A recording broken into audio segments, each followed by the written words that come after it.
그 수동도는 의원에게 명하여 아버지의 몸을 향으로 처리하게 하매 의원이 이스라엘에게 그대로 하되 40일이 걸렸으나 향으로 처리하는 데에는 이해할 수가 걸림이며 애굽 사람들은 70일 동안 그를 위하여 곡하였더라. 곡하는 기간이 지나매 요셉이 바로의 궁에 말하여 이르되 내가 너에게 은혜를 입었으면 원하건대 바로의 귀에 아뢰기를 우리 아버지가 나로 맹세하게 하여 이르되 내가 죽거든 가나안 땅에 내가 파놓은 묘실에 나를 장사하라 하였나니 나로 올라가서 아버지를 장사하게 하소서 내가 다시 오리이다 하였더니 바로가 이르되 그가 내게 시킨 맹세대로 올라가서 내 아버지를 장사하라.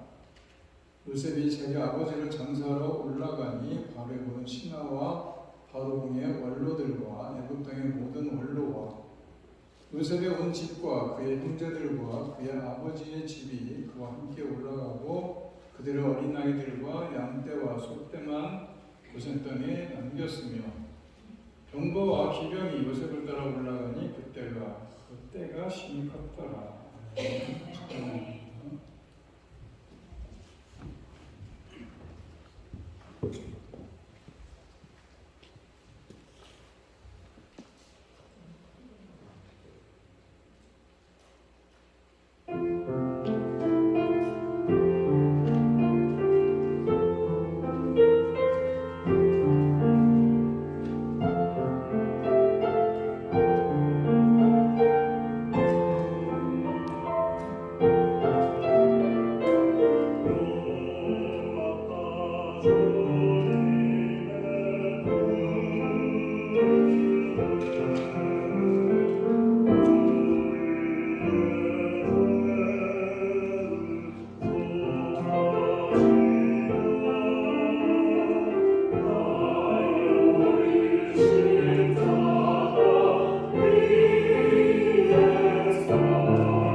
정채봉 시인이라는 분이 계시는데 그 정채봉 시인이 엄마가 휴가를 나온다며 이라는 시를 썼습니다. 제가 한번 읽어드리겠습니다. 하늘나라에 가 계시는 엄마가 하루 휴가를 얻어 오신다면 아니 반나절 반 시간도 안 되는다면 단 5분만 그래 5분만 온대도 나는 원이 없겠다. 얼른 엄마 품속에 들어가 엄마와 눈맞춤을 하고 젖가슴을 만지고 그 한 번만이라도 엄마하고 소리를 내어 불러보고 숨겨놓은 세상사 중 딱 한 가지 억울했던 그 일을 일과 바치고 엉엉울겠다. 이 정채봉 시인은 어렸을 때 어머니가 돌아가셔서 엄마의 얼굴에 대한 기억이 전혀 없다고 합니다. 시인은 그런 엄마를 그리워하며 간절한 소원 하나를 토해내듯이 꺼내놓는데 하늘나라에서 휴가 난 엄마를 만나는 일입니다. 뭐 하루도 아니고 단 5분의 만남이어도 원이 없어요. 평생의 소원입니다. 시인은 먼저 엄마 품에 안겨서 엉엉 울겠다고 말하면서 평생 입 밖으로 불러보지 못했던 엄마라는 말 소리내어 부르고 싶다는 겁니다. 그리고 세상에 살면서 겪은 억울한 일 하나 엄마에게 일러 바치면은 엄마가 그랬구나, 힘들었겠구나, 엄마를 살펴주실 것이다. 엄마는 언제나 우리 편 아닙니까? 이런 말이 있습니다. 내리 사랑은 있어도 치사랑은 없다. 다시 말해서 자식 사랑은 지극해도 부모 사랑은 훨씬 못 미치는 거 아닙니까? 우리도 자식 키워보고 부모 섬겨보지만요. 성경은 종말이 가까울수록 인간성이 타락하면서 효도가 점점 더 어려워질 것이다. 디모데후서 3장 1절을 보게 되면 너는 이것을 알라. 말세에 고통하는 때가 이르러 사람들이 자기를 사랑하며 돈을 사랑하며 자랑하며 교만하며 비방하며 부모를 거역하며 감사하지 아니하며 거룩하지 아니하다. 이 말씀을 보면 인간성 타락 현상 중에 가장 눈에 띄는 것이 불효라고 합니다. 그래서 세상이 물질적으로는 발전하고 풍요로울 것 같지만 실상은 점점 더 혼란스러워지는 것입니다. 종말에 가까울수록 우리 믿는 성도는 어떻게 됩니까? 부모님을 생각하고 또 효도를 실천해야 되는 모습이 있어야 된다. 먼저 효도와 신앙의 상관관계를 잠시 살펴보면 하나님을 경외하는 사람은 저절로 부모도 공경한다. 성경은 부모님이 하나님의 대리자다 이렇게 증거하는데 그것은 하나님이 부모를 통해서 우리에게 생명을 주시고 우리를 교육하고 우리를 축복하지 않습니까? 여러 가지 면에서 하나님의 대리자가 부모인 것입니다. 그래서 하나님을 경외한다고 한다면 당연히 부모를 공경해야 되는 것입니다. 성경을 보면 신앙과 효도의 상관관계를 잘 설명해주는 구절들이 많은데 그 중에 하나를 소개하면 레위기 19장 32절입니다. 너는 샘머리 앞에서 일어서고 노인의 얼굴을 공경하며 내 하나님을 경외하라. 나는 여호와니라. 샘머리와 노인은 부모님과 어르신을 가리키는 것이고 부모나 어르신을 공경하는 것과 하나님을 경외하는 것을 묶어서 하나로 이해하는 겁니다. 하나님 경외와 부모 공경은 일맥상통한다 이런 얘기입니다. 여러분 기독교 윤리의 핵심이 뭡니까? 사랑 아닙니까? 사랑이 어떤 사랑입니까? 하나님 사랑과 이웃 사랑 아닙니까? 하나님의 자녀로서 수직적으로 하나님을 사랑하고 수평적으로는 이웃을 사랑한다는 얘기입니다. 요한일서 4장 10절에 그 연관성이 잘 설명되어 있는데 누구든지 하나님을 사랑하노라 하고 그 형제를 미워하면 이는 거짓말하는 자니 보는 바 형제를 사랑하지 않는 자가 보이지 않는 하나님을 사랑할 수 없다 이런 얘기입니다. 다시 말해서 보이지 않는 하나님을 사랑한다고 말해도 눈앞에 보이는 하나님 이웃을 사랑하지 않는다면 하나님을 사랑한다는 말도 새빨간 거짓말이다. 그런데 눈에 보이는 이웃을 사랑하라고 했는데 가장 가까운 이웃이 누굽니까? 부모인 것입니다. 그러니까 하나님을 사랑하면 당연히 부모님을 사랑하고 효도하게 된다. 기독교의 핵심이 뭔가 10계명 아닙니까? 10계명이 말 그대로 10가지 계명인데 이 1에서 4계명까지는 하나님과 관계된 것이고 5계명 또 10계명까지가 이웃과의 관계된 것인데 그 하나님과의 관계, 하나님과의 사랑 1계명에서 4계명까지고 5계명부터 시작되는 이웃사랑, 거기에 대해서 첫 번째 나오는 것이 부모에 대한 사랑 아닙니까? 신명기 오늘 16절에는 하나님 여호와께서 명령한 대로 내 부모를 공경하라. 그리하면 내 하나님 여호와가 내게 준 땅에서 장수하고 복될 것이다. 이렇게 보면 정말 하나님 경외와 부모 공경이 일맥상통한 것을 우리가 알 수가 있다는 겁니다. 그런 점에서 이렇게 표현할 수 있습니다. 하나님을 경외하는 신앙을 큰 효도라고 한다면 부모를 공경하는 것은 작은 효도다. 성경에서 신앙에 좋은 인물들이 예외 없이 효도하는 사람들인데 그 중에 제가 보기에 여자 대표는 룻기에 나오는 룻이고 남자 대표는 창세기에 나오는 오늘 읽어드린 요셉이 아닌가 싶습니다. 요셉은 정말 효자 중에 효자입니다. 그럼 요셉의 부모는 요셉이 얼마나 공경했느냐. 그의 생애 기록을 살펴보면 잘 알 수 있습니다. 그 중에 하이라이트가 본문입니다. 애굽의 총리가 된 요셉이 형제들과 상봉한 후에 아버지 야곱과 이스라엘 족속을 애굽으로 이민 초청하지 않습니까? 그로부터 17년의 세월이 흘러서 이제 야곱이 늙어서 소천을 합니다. 그의 임종과 장래 과정을 보면은 요셉이 얼마나 대단한 형제인지를 알 수 있습니다. 오늘 1절을 보게 되면 요셉이 그의 아버지 얼굴에 부풀려 울며 입맞추고 아버지 임종을 보며 어린아이처럼 슬피 우는 모습을 얘기합니다. 그리고 정성을 다해 장례를 치릅니다. 2절 3절에 나온 대로 그 수정도는 의원에게 명하여 아버지의 몸을 향으로 처리하게 하매 의원이 이스라엘에게 그대로 하되 40일이 걸렸으니 향으로 처리하는 데는 이 날수가 걸림이며 애굽 사람들은 70일 동안 그를 위하여 곡하였더라. 국정으로 장례식을 치른 겁니다. 그래서 40일은 시신 처리를 하고 애굽 백성들이 70일 동안 애도를 합니다. 대단하지 않습니까? 그리고 장례식이 거기서 끝나지 않습니다. 아버지 유언에 따라 그 유해를 멀리 가나안 땅으로 모시고 가서 그곳에 매장합니다. 그 과정이 어마어마하지 않습니까? 이스라엘 족속은 물론이고 애굽의 만주백관이 동행을 하고 요셉의 효도가 정말 대단한 모습을 볼 수가 있는데 그가 총리여서 성대한 장례식을 치르긴 했지만은 화려한 것을 말하려고 하는 것이 아니고 그의 평소 효도의 모습이 그대로 되어 있었기 때문에 이런 모습이 나오지 않겠느냐. 요셉이 구체적으로 어떤 효도를 했느냐? 그는 부모 공경을 하되 세 가지 방향을 실천합니다. 동양과 순종과 형제 우애입니다.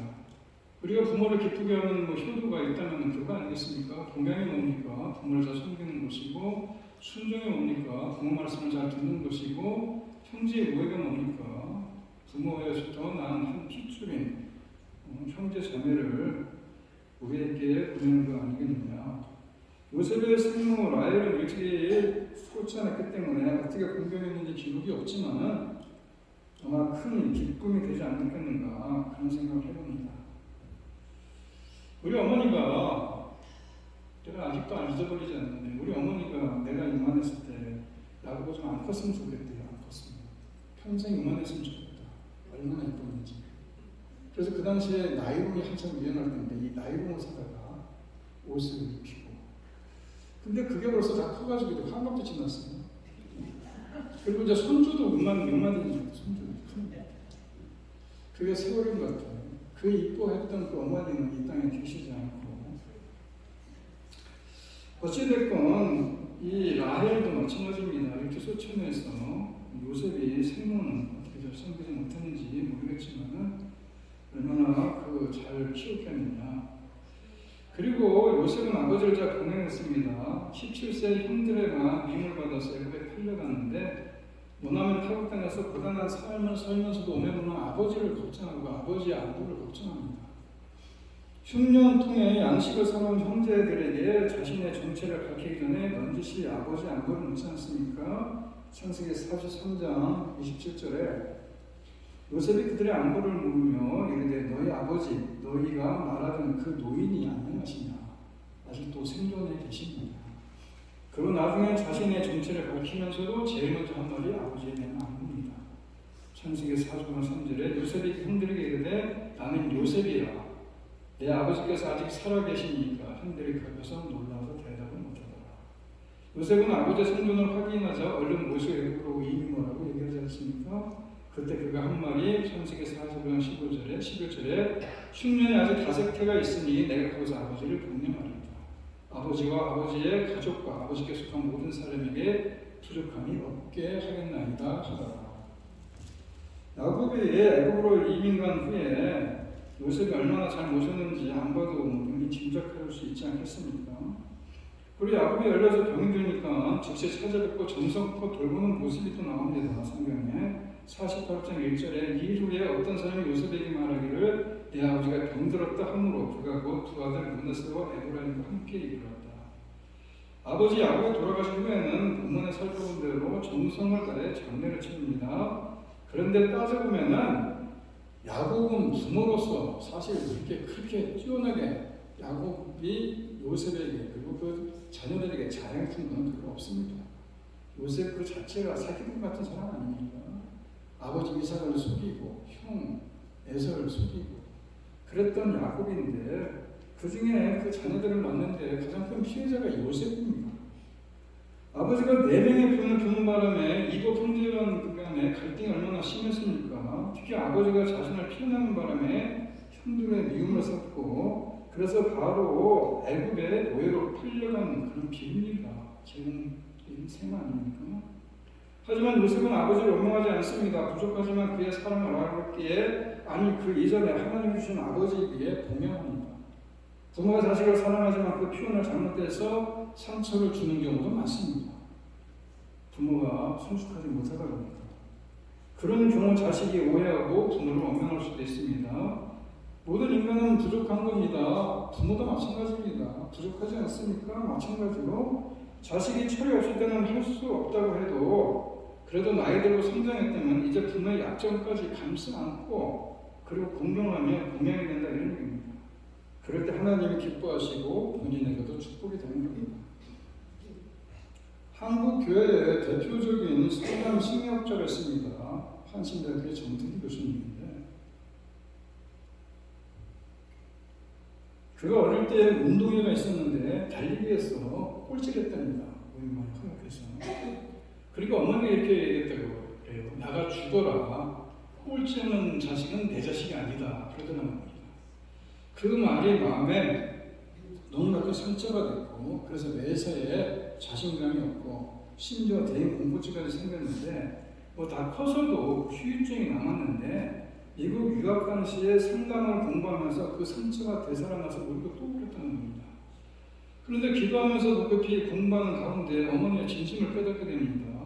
자식을 사랑하지만 교양 있게 표현하지 못했을 뿐임을 알고 뜨거운 눈물을 흘리고 어머니에게 편지를 씁니다.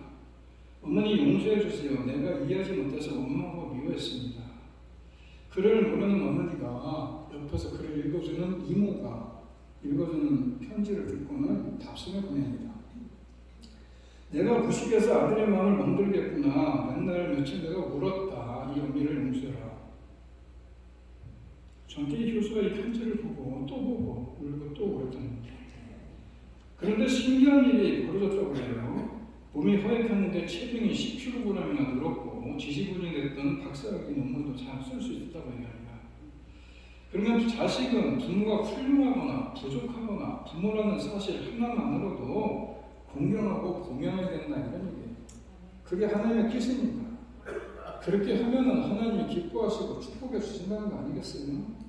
이 정태기 교수도 그간에는 어렸을 때 그 받은 큰 상처가 평생 곱씹고 했는데 훗날 그가 배움이 있고 그리고 상담학으로 박사 공부를 하다 보니까 어머니의 참 뜻을 깨닫게 되고 그리고 나서 부모님께 용서를 구하고 그렇게 되니까 그의 마음에 평안이 오고 그것에 덧붙여서 하나님의 축복까지 해주시는 내용들 아닙니까?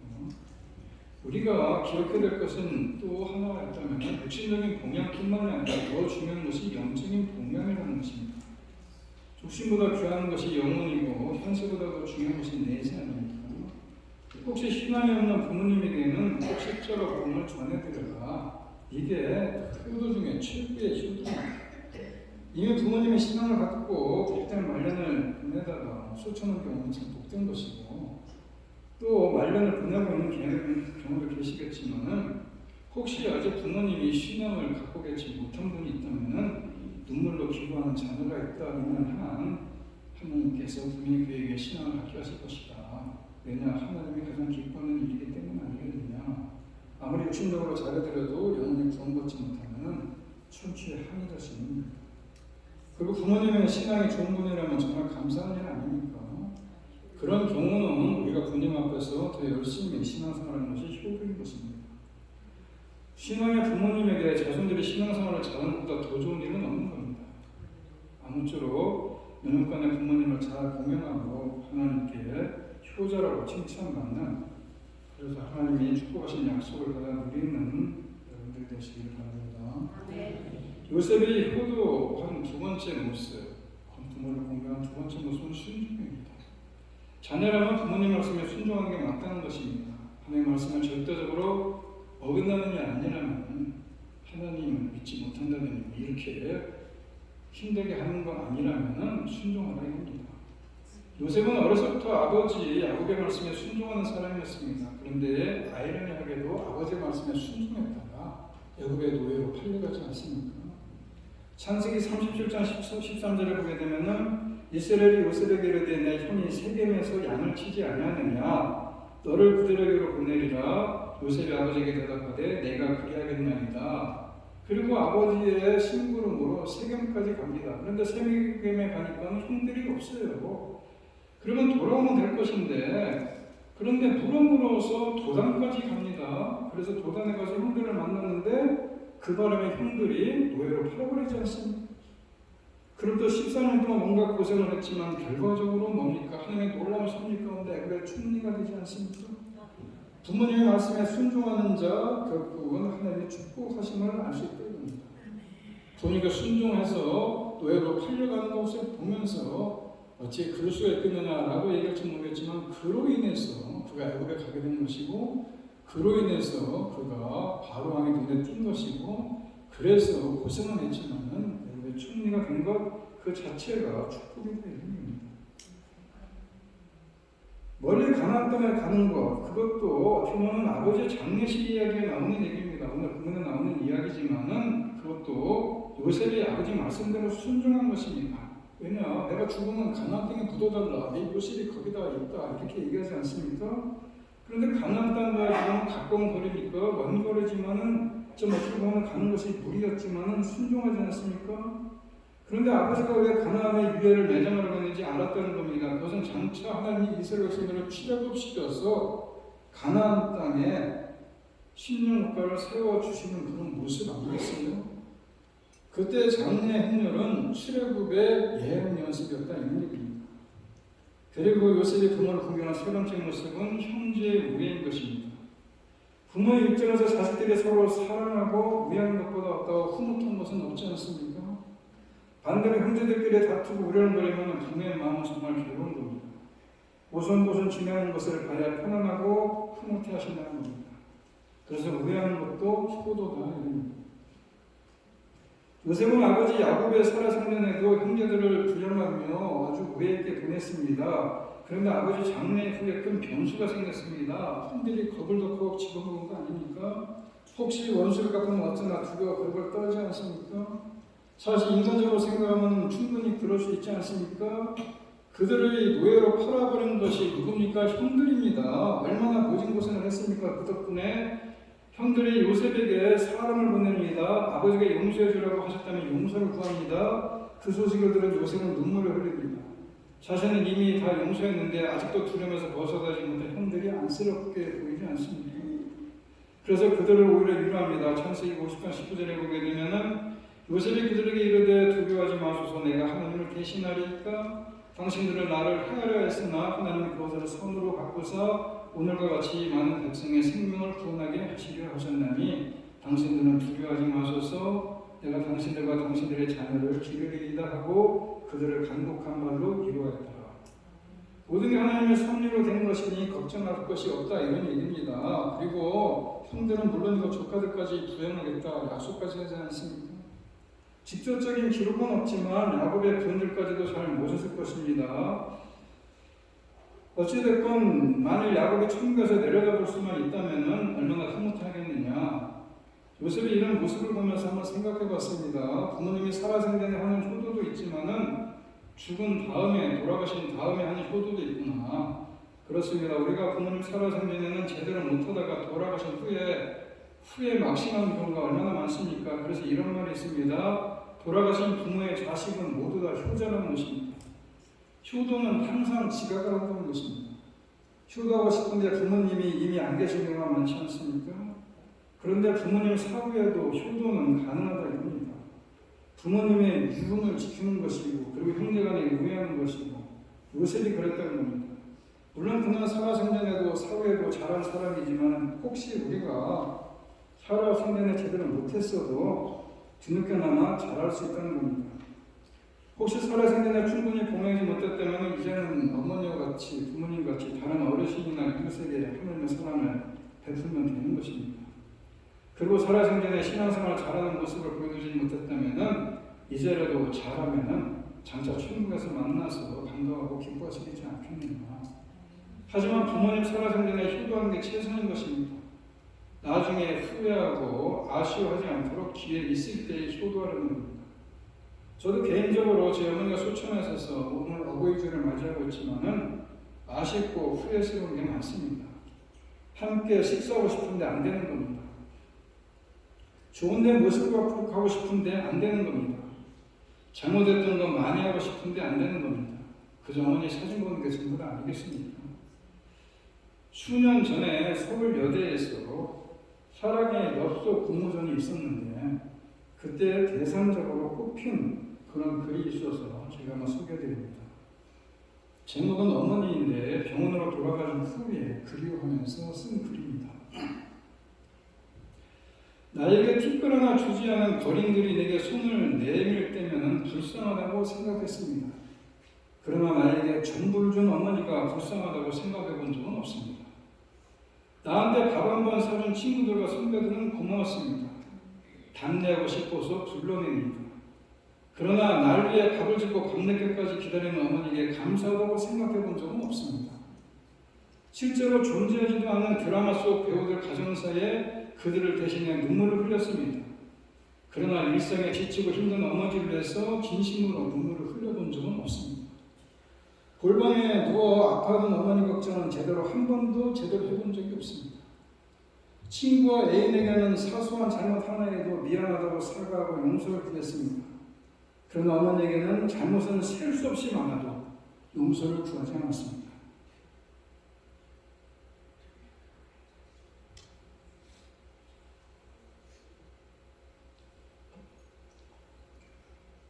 죄송합니다. 이제야 알게 돼서 죄송합니다. 그리고 아직도 너무나 많은 것을 알지 못해서 죄송합니다.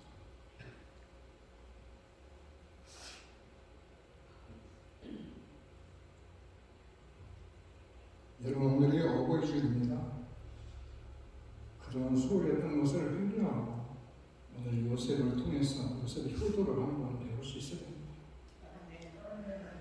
고레서 3장 20절을 보면 이렇게 말씀합니다. 자녀들아 모든 일에 부모에게 순종하라. 이는 주 안에서 기쁘게 하는 것이다. 부모 공경은 하나님 경외와 일맥상통한다고 제가 말씀을 드렸습니다. 그래서 부모를 공경하면 하나님을 기뻐하시고 심지어는 하나님께서 보너스까지 주신다고 말씀하지 않습니까? 자녀들아 주 안에서 나의 부모에게 순종하라. 이것이 옳으니라. 내 아버지 어머니를 공경하라. 이것은 약속 있는 첫 계명이니 이로써 내가 잘되고 땅에서 장수하리라. 신명기 5장 16절에서도 말씀하고 출애굽기 20장 10절에서도 말씀합니다. 부모를 공경하라. 그러면 내가 준 땅에서 내가 장수하고 내 삶이 복될 것이다. 이 부모 공경이 하나님 경외와 일맥상통하는 것이고 부모를 공경하면 부모도 기뻐하지만 하나님이 더 기뻐하십니다. 그래서 하나님이 기뻐하시기 때문에 하나님께서 축복해 주신다는 거 아니겠습니까? 아무쪼록 어버이주일을 보내면서 효도 신앙을 더욱 새롭게 하고 여러분들의 그런 부모에 대한 신실한 효도의 신앙의 모습을 자녀들에게 보여주면 그것이 복된 가정이 되는 것이 아름다운 가정을 이루는 거 아니겠느냐. 이미 부모님이 떠나고 안 계시다면 사실 소홀했던 것에 대해서 회개해야 되는 것이고, 그리고 지금이라도 그 부모를 대신해서 이웃의 어르신들과 또 생물을 가진 부모님들 효도하는 것이, 그것이 어떻게 보면 사후에 효도하는 것은 아니겠느냐. 사랑하는 저와 여러분이 그런 효도의 신앙을 더욱더 새롭게 하는 그런 시간을 아버지를 통해서 다시 한번 생각하고 기억하는 귀한 시간이 되기를 간절히 바랍니다. 다 같이 일어나서 함께 찬양합니다. 오늘 부르는 노래, 어머니 은혜라는 노래, 우리가 초등학교 다닐 때 많이 불러본 노래입니다. 그런데 우리가 불러보는 2절까지만 불러봤습니다. 네.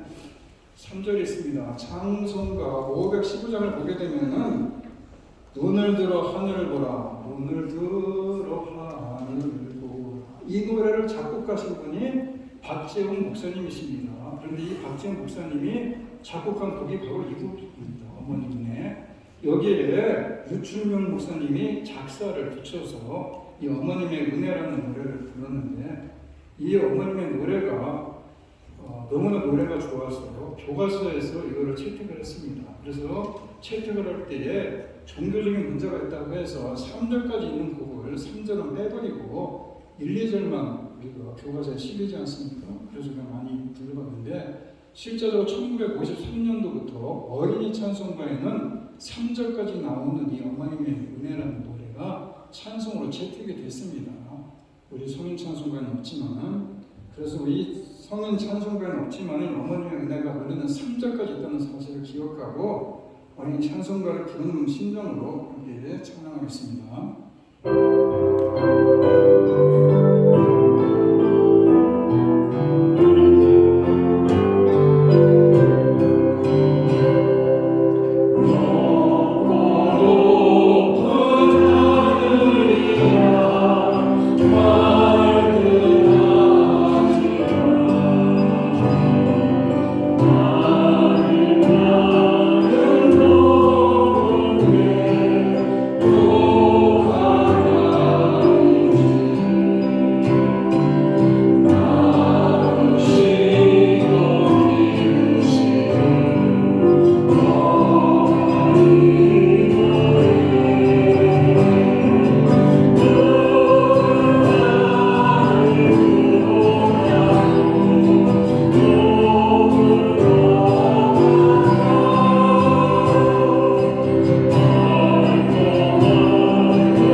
부모님을 이 땅에 보내신 하나님께 감사하는 시간이 되게 해주시고, 또 우리를 키워주신 어머님의 은혜에 제대로 효도하지 못한 그 소홀했던 것들을 회개하면서 오늘 이 다시금 효도의 신앙을 새롭게 할 수 있는 귀한 시간이 되게 하여 주옵소서.